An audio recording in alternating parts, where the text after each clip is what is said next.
una cimentación superficial, hoy vamos a hablar de un poco cómo plantearnos en nuestro plano de cimentación.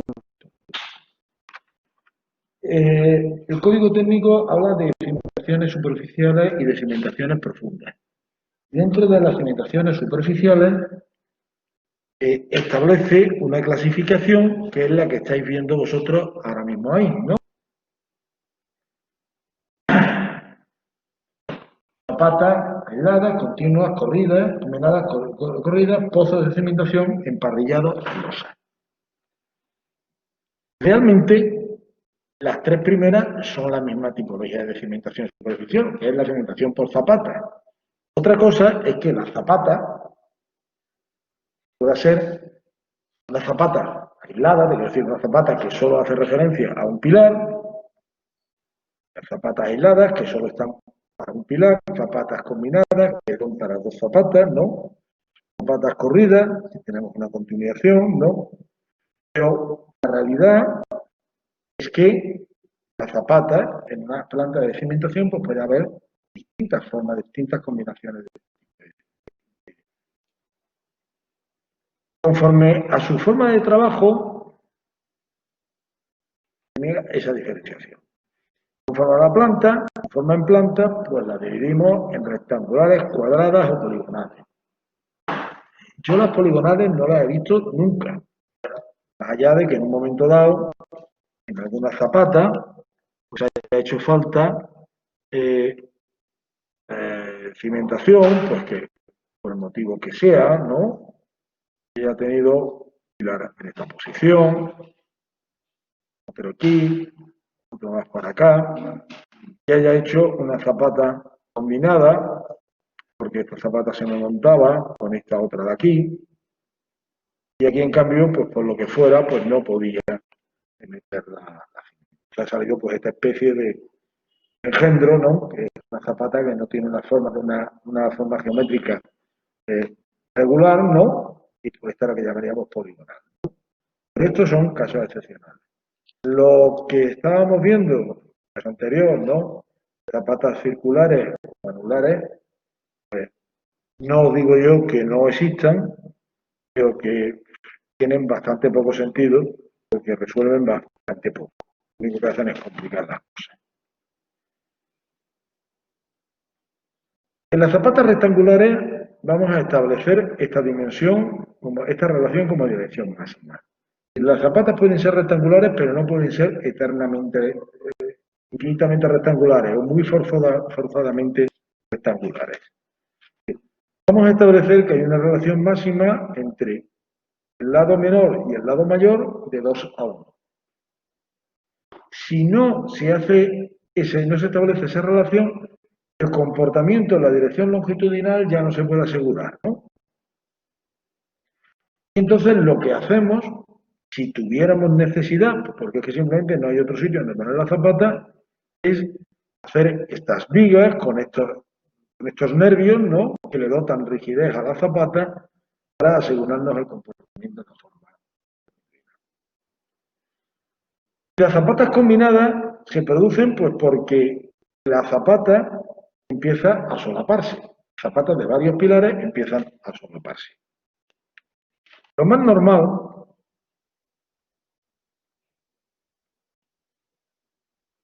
es que sean dos las zapatas que se solapan. Yo tengo una zapata. Yo tengo un pilar por el que baja una determinada carga y yo dimensiono mi zapata. Al lado tengo otro pilar por el que baja también otra carga y que dimensiono, me da lugar a una dimensión de otra zapata. Estas dos zapatas luego las uno entre una viga riostra o una vigadora, dependerá del caso de lo que sea.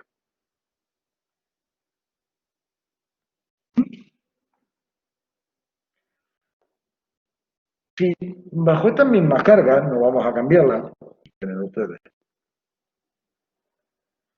La dimensión de esta zapata, el área de esta zapata, El área de la zapata 1, igual que el área de la zapata 2, es mayor o igual que la carga que baja por el pilar dividido por la tensión admisible del terreno.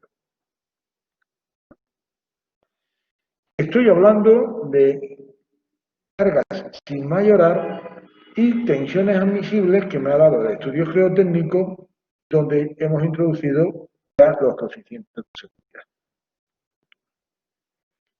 Si yo divido la carga, que está en newtons, lo divido entre la tensión admisible del terreno que me han dado en newton milímetro cuadrado, a mí el resultado será una superficie expresada en milímetros cuadrados. Si yo este área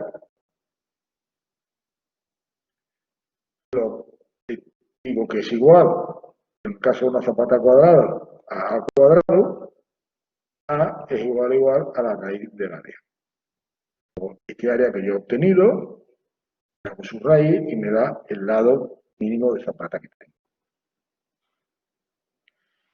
Y si la zapata es rectangular, como he establecido que hay una relación máxima entre A y B, con la cual B tiene que ser menor o igual de 2 veces A, y yo sustituyo en esta expresión, ¿no? El área es igual a A por 2 veces A, igual a 2A cuadrado. Luego, si yo ahora obtengo la raíz cuadrada de el área partido 2, ¿no?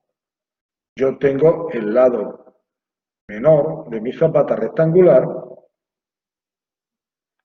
y, por añadidura, el lado mayor.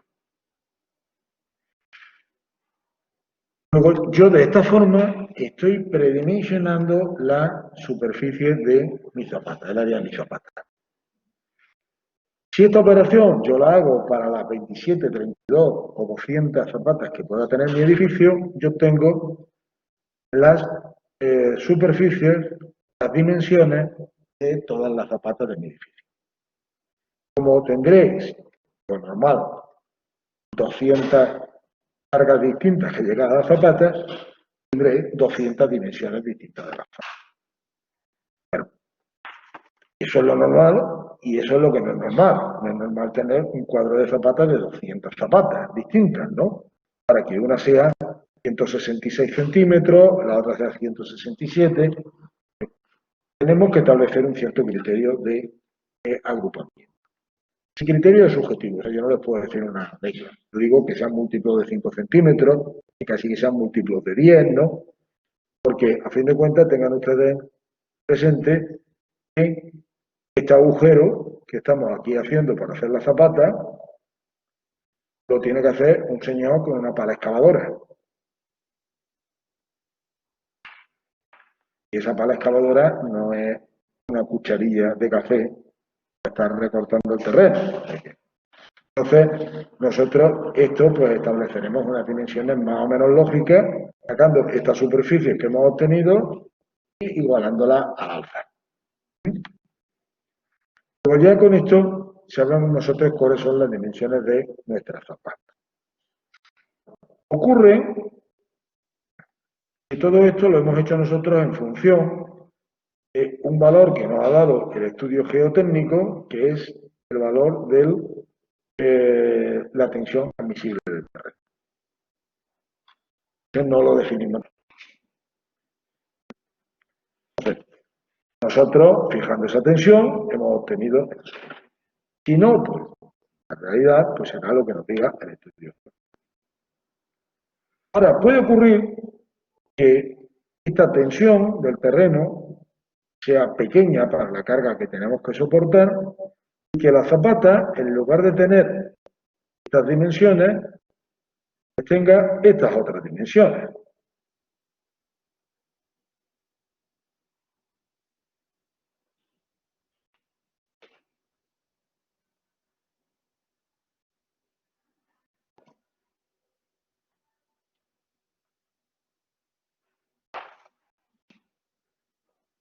¿De acuerdo? ¿En qué momento dejamos de tener dos zapatas y una viga en medio y nos convertimos en una zapata y una viga, en una zapata combinada? Bueno, nosotros tenemos que saber que una zapata no es más que una cosa, hormigón, ¿no? Una masa de hormigón que nosotros hacemos en un agujero. Y que aunque nosotros dibujamos la zapata así, como un paralelepípedo, realmente el agujero que hacemos, y puede ser así, porque esto lo encofremos, ¿no? Pero que el agujero que hacemos realmente no es este. El agujero que hacemos, pues tiene un cierto talud, porque el terreno no se mantiene en vertical. Incluso el terreno, aunque se mantuviera casi en vertical porque fuera una roca, es que simplemente no lo podemos excavar en vertical. La máquina ahora está en roca, lo habréis estudiado. Bien, si nosotros consideramos que el terreno se va en el ángulo de rozamiento interno, que es el que nos fija se va a situar a 45 grados, nuestro criterio para empezar a dejar de pensar en dos zapatas aisladas, que diría la norma, y pensar en una zapata combinada, es que la distancia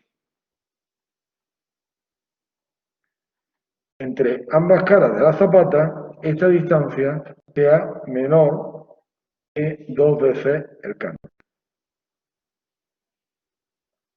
Si la distancia es menor que 2 veces el canto, lo que ocurre es que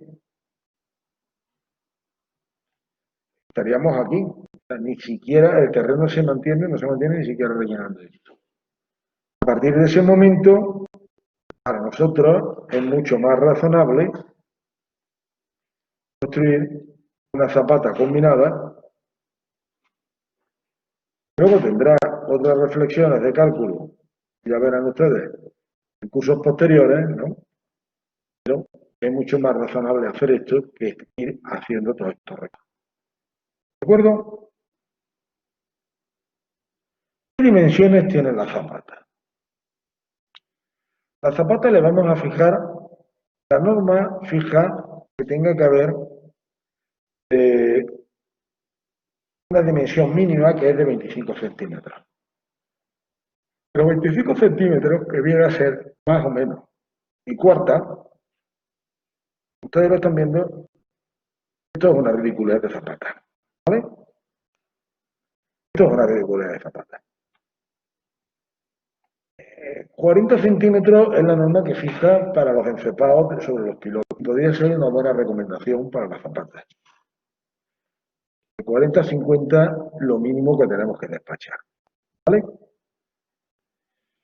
En cualquier caso, hay una recomendación más. Que la zapata tiene que permitir, o una exigencia más, mejor dicho, la zapata tiene que permitir que se produzca el anclaje de la armadura de espera. La armadura de espera es la armadura que dejamos dentro de la zapata para que por adherencia se pueda haya continuidad con la zapata del pilar. Si yo tengo una armadura que está formada como mínimo por redondos del 12,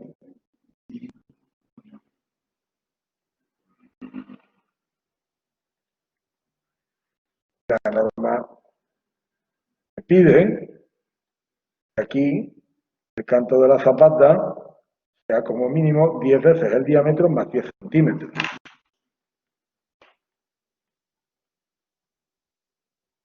10 veces el diámetro más 10 centímetros.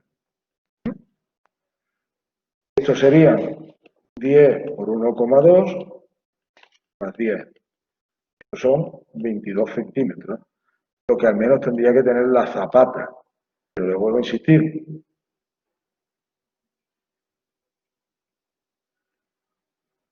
Esto nos daría una zapata que así. Zapata a la que luego habría dentro de esto tendríamos que tener aquí la armadura inferior. Y tendríamos que tener una separación de la armadura a la cara inferior. Me están dando un canto absolutamente ridículo. Por lo tanto, vamos a quedarnos que como mínimo entre 40 y 50 centímetros sea el canto de nuestra zapata. ¿Vale?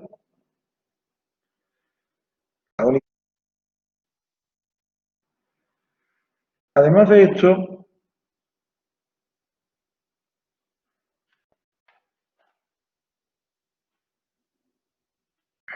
las armaduras tienen que estar ancladas. Eso quiere decir que a partir de una distancia, en este caso fijamos en esta sección S3, tiene que producirse una prolongación de la armadura que tiene una longitud mínima,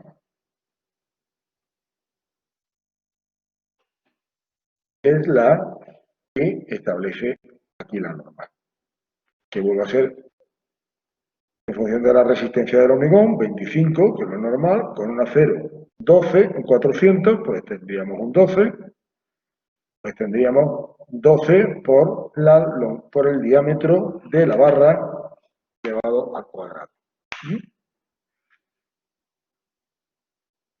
Y aquí les dejo un poco las recomendaciones de cuáles son la posible reducción de esa longitud de anclaje en función del armado de la formación. En cualquier caso, nosotros ya hemos visto que tenemos que dimensionar una zapata en función de la carga que les llega a las mismas, que vamos dibujando debajo de nuestros pilares, que puede que estén las zapatas centradas o puede que las zapatas sean lo que llamamos zapatas medianeras, ¿no? Entonces la zapata no está centrada. En este caso, la relación que hay entre el lado menor y el lado mayor tiene que ser de que el lado mayor sea menor o igual que 2 veces A.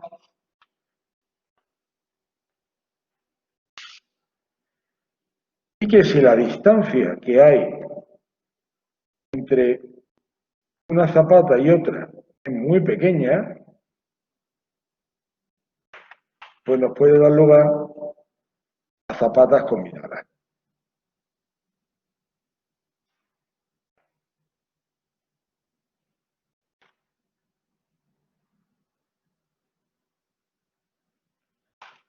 ¿De acuerdo?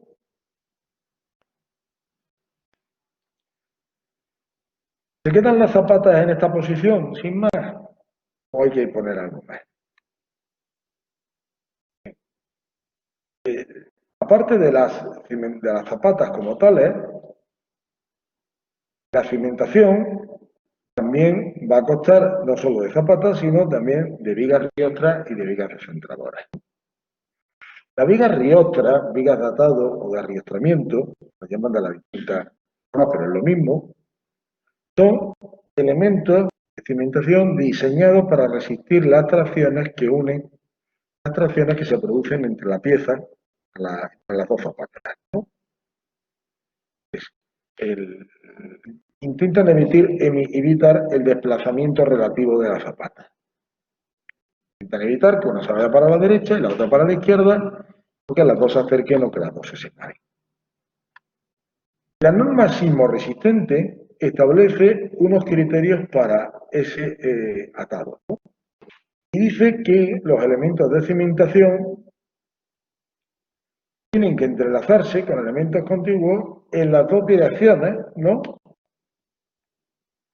Situados al nivel de las zapatas, capaces de resistir una acción de tracción, tracción como de compresión. El de compresión no hay problema porque la sección de hormigón no lo va a dar, y de la tracción dependerá del armado que le demos, igual a la carga sísmica horizontal transmitida en cada apoyo. Cuando este edificio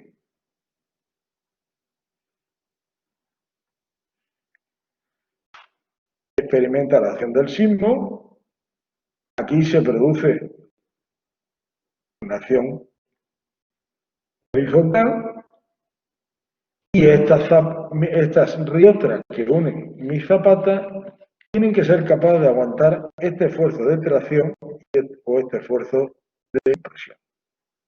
El mismo valor tanto tracción como compresión. Si tengo dudas, a nivel de predimensionado, lo que vamos a hacer es que sean capaces de aguantar el 10% de la simetría. Luego, yo tengo que atar mi cimentación. Y aquí nos dice que esto se puede atar, o bien en el nivel del forjado sanitario, siempre que el forjado sanitario no esté en la conchimbomba y la cimentación esté mucho más abajo, ¿no? Se puede atar mediante por una sola hilera o se puede atar mediante la viga de atado, que es lo que nosotros vamos a hacer. ¿De acuerdo?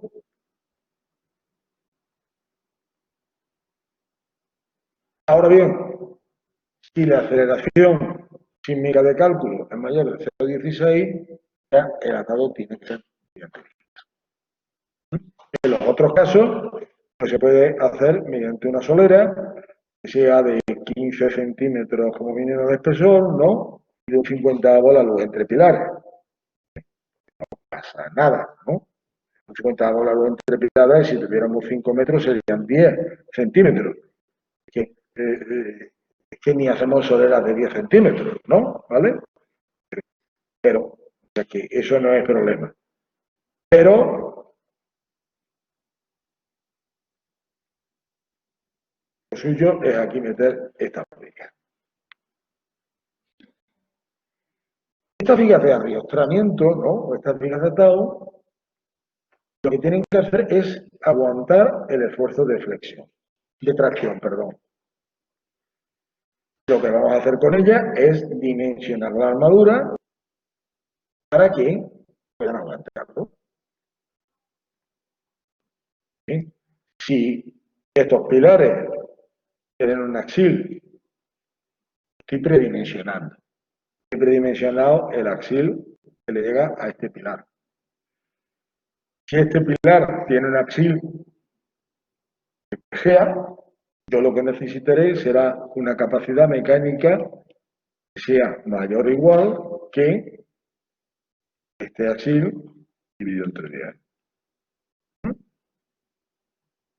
Lo suyo es que yo calcule para que esto aguante. Ahora mismo estamos predimensionando. Y les recuerdo que la capacidad mecánica es F y D, dimensión de cálculo del acero, multiplicada por el área del acero. Tiene que ser mayor o igual que el axil partido 10. Como el acero lo he elegido yo, he dicho que es un B400 o un B500, y yo de aquí puedo despejar el acero que tengo, el área de acero que necesito será mayor o igual que N sub 1 partido 10 por F. Como estamos viendo, la relación en estas vigas no tiene mucha importancia si son de adiestramiento lo que es la sección. Ahora bien, nuestra viga, en el caso de nuestro forjado sanitario, no solo aguanta la tracción, ese esfuerzo para que no se vayan a tracción o compresión, ese esfuerzo para que no se vayan las zapatas cada una por su lado, sino que esta viga de aquí también es la viga sobre la que se soporta una fábrica de ladrillo que a su vez soporta un forjado sanitario. Y yo tengo aquí forjado sanitario,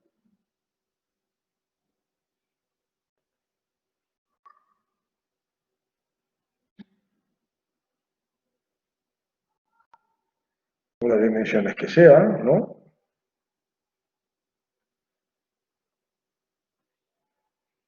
Que carga sobre una fábrica de ladrillo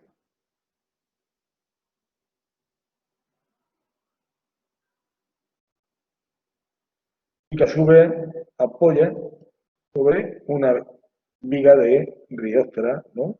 una viga adaptada.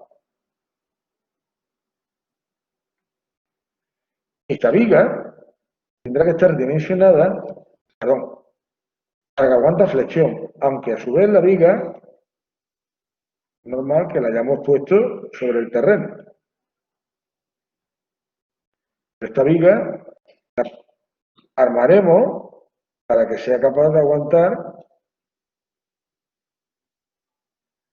esta zapata el momento que se produce ella. ¿De acuerdo? Pues tendremos que armarlo para ello. Realmente se va a producir casi una transmisión pura vertical de la carga del forjado sobre el muro de fábrica de ladrillo y de la suma de los dos sobre la viga y este sobre el terreno. ¿Sí? Equilibra todo esto.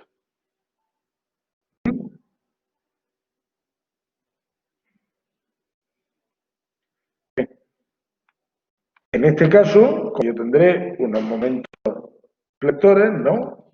Y lo más fácil es calcularlo con un PL cuadrado partido 8, como si fuera isostático, ¿no?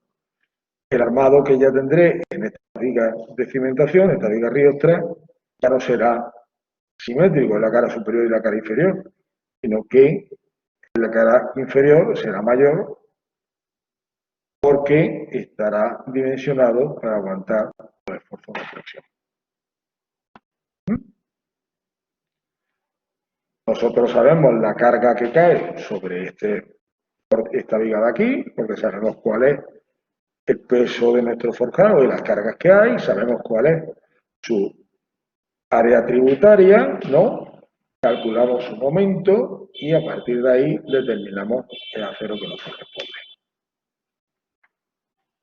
Como criterio de predimensionado, estas vigas menos de 30 centímetros, aquí, no tiene sentido porque simplemente es que no hay manera de hacer el agujero, ¿vale? Más chico. Y aquí, en canto, menos de 35 tampoco. Aunque si son ustedes un poquito generosos, tampoco pasa nada. Y si la viga la ponen de 40 por 40, pues tienen la ventaja de que si se equivocan y se ponen los hierros así, pues no tampoco de lado, ¿no? Pues no hay ningún problema, ¿no? Siempre y cuando el armado sea simétrico.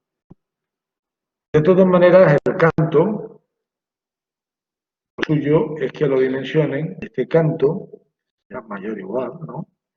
Pero lo suyo es que este canto lo dimensionen ustedes a un doceavo de la luz, ¿vale? Si tienen ustedes 50, 500 centímetros, 5 metros, entre pilar y pilar, ¿qué luz es la que le sale?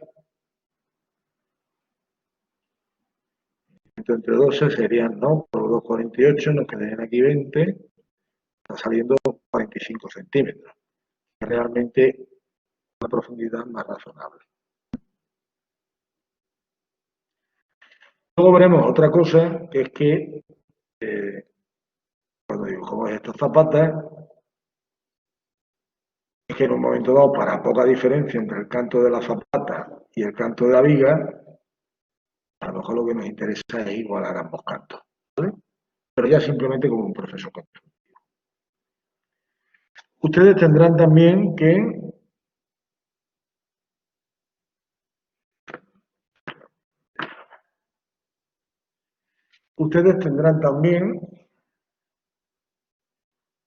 las consideraciones en la cimentación, ustedes tienen también que definir las características del hormigón, ¿no? Por lo tanto, tendrán que definir el ambiente. Está establecido por la tabla está establecido por la EHE 2008. En la tabla que yo aquí se la he reproducido, la tabla 822, en el caso nuestro, ¿no? Realmente 2A será un poco, digamos, lo habitual, ¿no? Son elementos enterrados o sumergidos. ¿De acuerdo? Esto nos lleva, hay más tipos de agresividad, que aquí está en la continuación de la tabla, ¿no? en función de las características del terreno. Esto se lo tiene que dar a ustedes el estudio geotécnico. Le dice cuál es el tipo de hormigón que tienen que emplear en cimentación o en función. Pero lo que ustedes tienen que hacer es, en su cuadro de superficie, en su cuadro de características de los materiales, hay una cosa que ponen que es exposición al ambiente. Recubrimiento nominal. Contacto con el terreno, las piezas en contacto con el terreno estarán a 80 milímetros de separación. El ambiente es el 2A, estamos el terreno hormigón de limpieza 35. ¿Vale? Si estoy con el terreno son 80 milímetros, si tengo un hormigón de limpieza o un terreno protegido, pues me tengo que separar 35.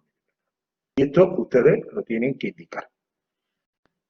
Si tienen ustedes dudas sobre esta, cuál es la exposición a la que está sometida su estructura, el Ministerio de Fomento ha elaborado una pequeña aplicación en la cual se define este tipo, se determina la exposición al ambiente al que se estructura. Y el enlace lo tienen ustedes en la página web de la... ¿Vale? ¿Qué tienen ustedes que hacer con esto? Pues con esto tienen ustedes que, con estos datos que estamos aquí viendo, tienen ustedes que determinar cuál es su cimentación, su plano de cimentación. Es decir, tienen que completar esto que yo ya he posado aquí. Tienen que continuar colocándole sus vigas de cimentación, ¿no? Tendrán que atar las zapatas,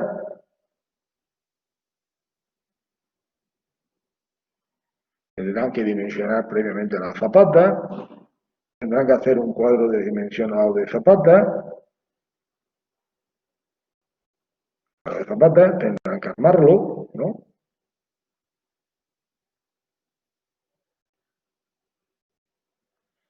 Y tendrán que poner los detalles oportunos. Esto es un ejemplo de plano de cimentación, ¿no? En concreto de un proyecto mío, de una vivienda, pues más o menos rara, ¿no? Muy bonita, que no se hizo. Las cosas suelen pasar, ¿no?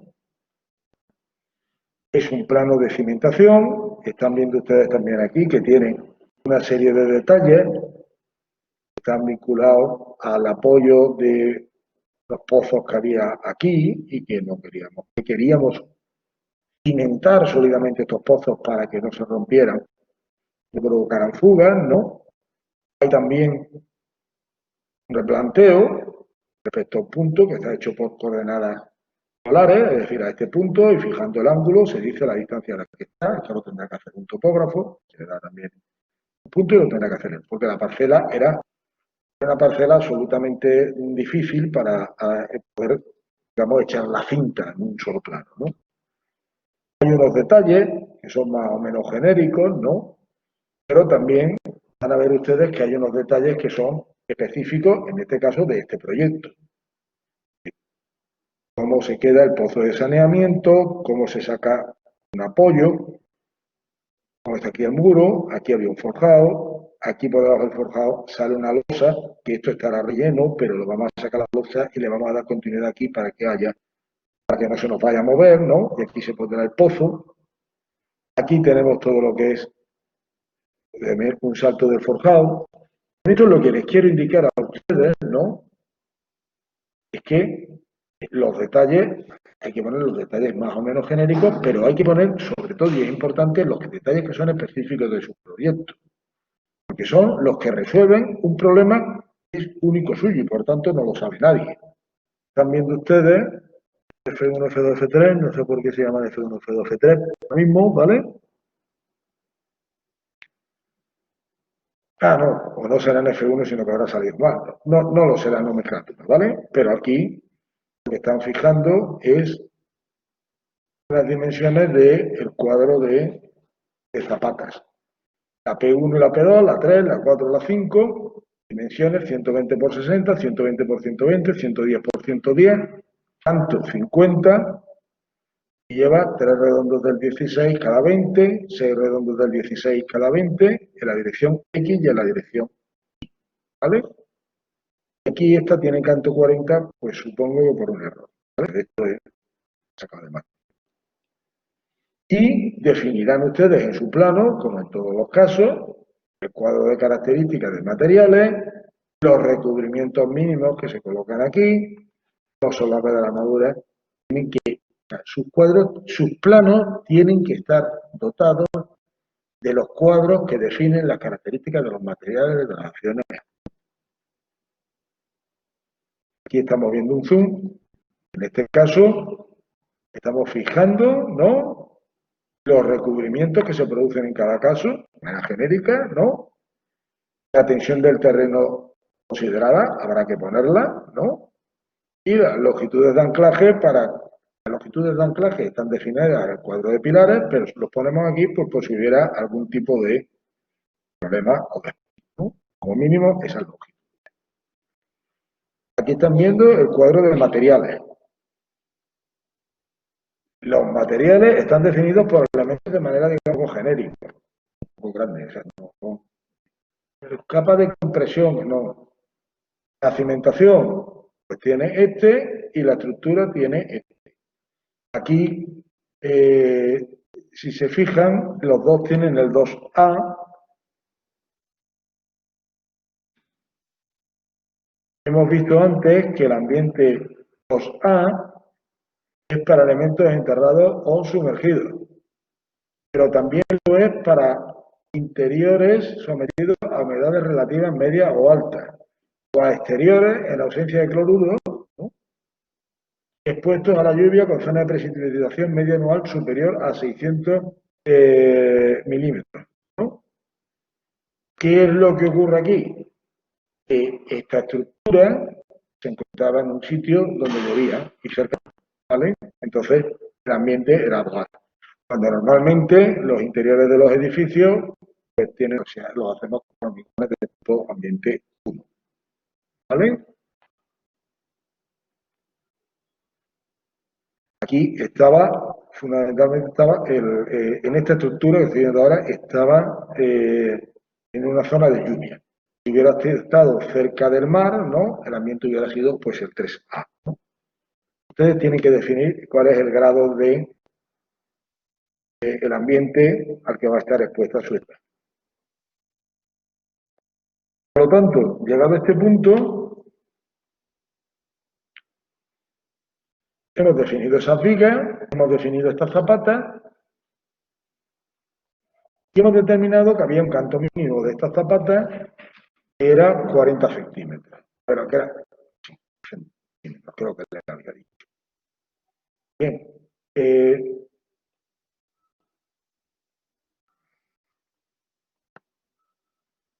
Las zapatas las vamos a tener, según la norma, de dos tipos. Y eso implica dos métodos de dos funcionamientos estructurales. La diferencia entre la zapata la diferencia se encuentra en la relación que haya entre el vuelo. Si el vuelo es menor, perdón, si el vuelo es menor o igual que 2 veces el canto, la zapata es la que llamamos rígida.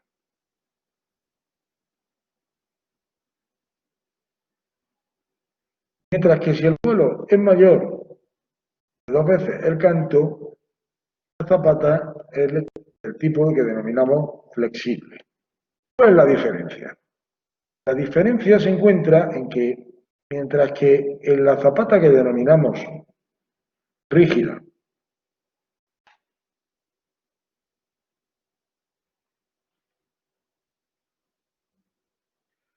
el mecanismo de trabajo, el mecanismo estructural de esta pieza es un mecanismo de bielas de compresión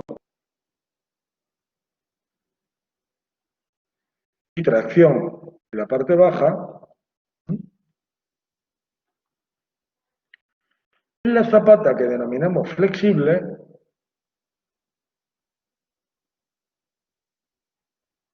el mecanismo es un mecanismo de flexión. Es decir, esta carga que baja por aquí genera una tensión que vamos a considerar repartida homogéneamente a lo largo de toda la zapata.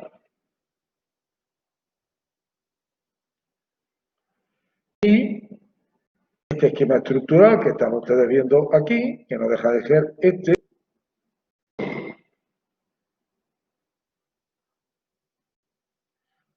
se comporta en un diagrama de flexiones así. Y esto es lo mismo que ocurre en la zapata, es decir, es una pieza que trabaja flexión en las dos direcciones y que por tanto necesita una masa que resista compresión, que es la que le da el hormigón,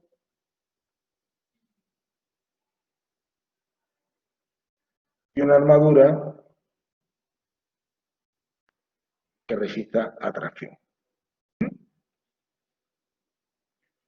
Bien, esta superficie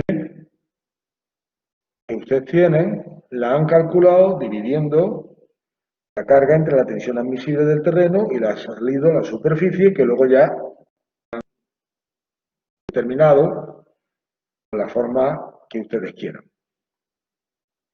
El canto de la zapata, H, será una elección suya en función de que si quieren que el sistema de trabajo de la zapata sea de una manera o sea de otra.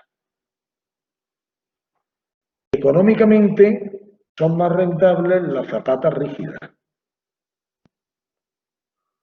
Cuesta menos dinero echar hormigón que echar acero. Ahora, si le entra en la geometría y le entra en la forma, pues lo hacen de esa manera. Y si no, lo hacen de la otra. Como ustedes aquí no han tenido una manera, no han tenido una explicación de cómo calcular, y eso lo dejaremos para usos posteriores, ¿no? Calcular estas zapatas rígidas, ¿no? Por el mecanismo de bielas, ¿no? Nosotros lo que vamos a hacer es, no salga lo que nos salga, vamos a determinar la flexión, y si lo sabemos hacer, ¿no? Una cosa rápida, ¿no? Y vamos a armarla, esta sección, para que sea capaz de aguantar esta flexión capaz de hacer. ¿De acuerdo? Al margen de eso, llamarán ustedes con una cuantía geométrica mínima. La norma en general, para casi todos los elementos, establece una cuantía geométrica mínima de acero que tiene que tener en función de la sección. Ahora habíamos hablado con los pilares. En el caso de las losas, establece una diferencia en función de que el armado sea con acero B400 o E500, nos da un 2 por 1000 o un 1 por 1000. Pero en las losas, esta es la armadura en dirección longitudinal o transversal, pero repartida entre las dos caras. En el caso de las zapatas, donde la armadura está en la cara inferior, la cuantía es la mitad, en lugar del 2 por 1000 sería 1 por 1000, y estaría colocada solamente en una cara. En una dirección y en la otra. Luego, si ustedes tienen una zapata de 200 por 50, por decir, ¿no? Tenemos aquí 5 por 2, 10 y 3 ceros, ¿no?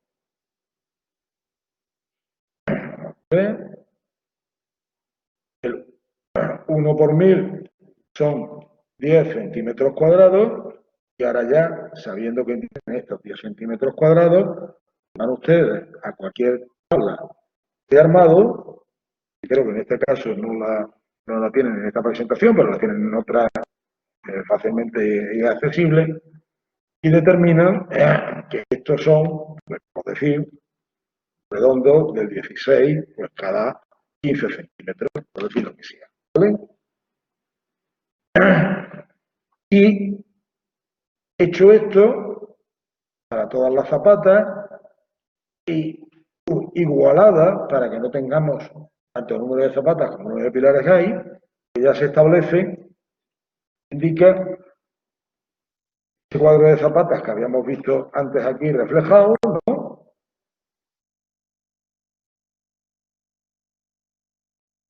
Este cuadro de zapatas que estábamos aquí viendo reflejado, donde están puestas las dimensiones, tanto el armado en la dirección X y el armado en la dirección Y. Y el número del pilar, ¿vale? Las zapatas no se enumeran con Z1, sino que se enumeran por el número de su pilar. Si hay una zapata que corresponde a dos pilares, pues entonces será la zapata E1-P2, ¿vale? Pero siempre hacemos referencia al número de pilar. Y no ponemos dimensiones en la planta, no vamos dibujando la zapata aquí, vamos poniendo 150 por 150. Estos no son más que ganas de enfollar. Van al cuadro y se acabó el asunto. Mañana. Vamos a recapitular un poco lo que tenemos que hacer cuando queremos prediseñar ese plano de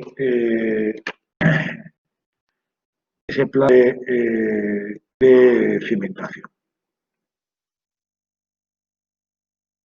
Nosotros hemos estimado la carga que le llega a los distintos pilares, la carga que soportan los distintos pilares. Lo habíamos estimado en cada planta.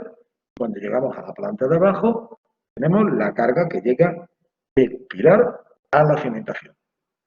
Esa carga la podemos considerar mayorada, puede estar mayorada o puede ser estar sin mayorar. Nosotros nos vamos a quedar con la carga sin mayorar, porque cuando hablamos de cimentación, trabajamos con las cargas sin mayorar y la tensión admisible del terreno, que nos facilita el estudio geotécnico, nos las dan con todos los coeficientes de seguridad ya posibles. Tomada esta carga, y conocida la tensión admisible del terreno, nosotros, si dividiésemos la carga por el área de nuestra zapata, obtendríamos la tensión a la que está trabajando el terreno debajo de la zapata.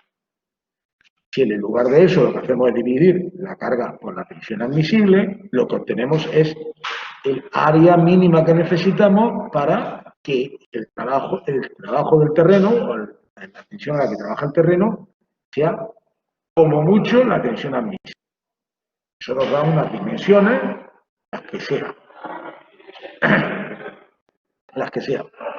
En el caso de que sean zapatas cuadradas, las dimensiones son iguales, evidentemente, y en el caso de que sean zapatas rectangulares, establecemos una relación máxima de que entre el lado mayor y el lado menor de 2 ángulos. Determinamos estas dimensiones y procuramos homogeneizar, que no tengamos muchos tipos diferentes de zapatas, ¿vale? Procuramos homogeneizar a dimensiones que son relativamente asumibles en el trabajo con una pala excavadora, múltiplos de 5, de 10 centímetros. Lo hacemos. Tenemos que determinar el canto. La norma nos establece un canto mínimo de 25 centímetros, pero tenemos también que pensar que hay que anclar la armadura y por tanto vamos a necesitar más longitud de anclaje. Necesitamos darle una longitud de anclaje, por tanto necesitaremos un determinado. Menos de 40 centímetros no somos capaces de anclar una barra del 12. Menos de para una barra del 16 necesitaríamos más, perdón. Por lo tanto, determinamos el canto. El canto lo fijamos con ese criterio, pero también con una decisión que tenemos que tomar de si queremos que la zapata sea rígida o flexible. Si es flexible, tendremos más dimensión de zapata. Más dimensión de zapata, menos canto, pero más armado. Si la queremos rígida, tendremos la dimensión de zapata a la misma superficie, porque esa es la determinada dimensión, le tendremos más canto. Tendremos que excavar más Puede que sea un problema, no lo sé, tenemos que valorarlo, pero el armado será menor. Bien, tomamos esa decisión y ya determinamos la tercera dimensión de la zapata. Y luego arriostramos en las dos direcciones. Si estamos en una zona sísmica por debajo de 0,16 de aceptación sísmica de cálculo, tendremos más opciones de arriostramiento en las dos direcciones, y si estamos por encima, pues tendremos que arriostrar. Aparte de eso, si el pilar está sometido a un determinado esfuerzo, pues la viga arriostra dejará de ser arriostra, podrá dejar de ser arriostra. Si está sometido a un determinado esfuerzo flector, ¿no? A un determinado momento, a la zapata llega un determinado momento, ¿no? Que no pueda centrar el propio peso de la zapata, habrá que meter una viga de mayor canto y una armadura suficiente como para que sea centrada. Eso lo dejaremos para cálculos posteriores, de otro momento, de otras asignaturas base, ¿no? Y lo que a nosotros nos vale es saber lo que estamos hablando. Sobre esas vigas, a su vez, habrá que pensar que hay que colocar, en algunos casos de ellos, bueno, colocar una fábrica de ladrillos sobre el que en nuestro caso concreto apoyan los forjados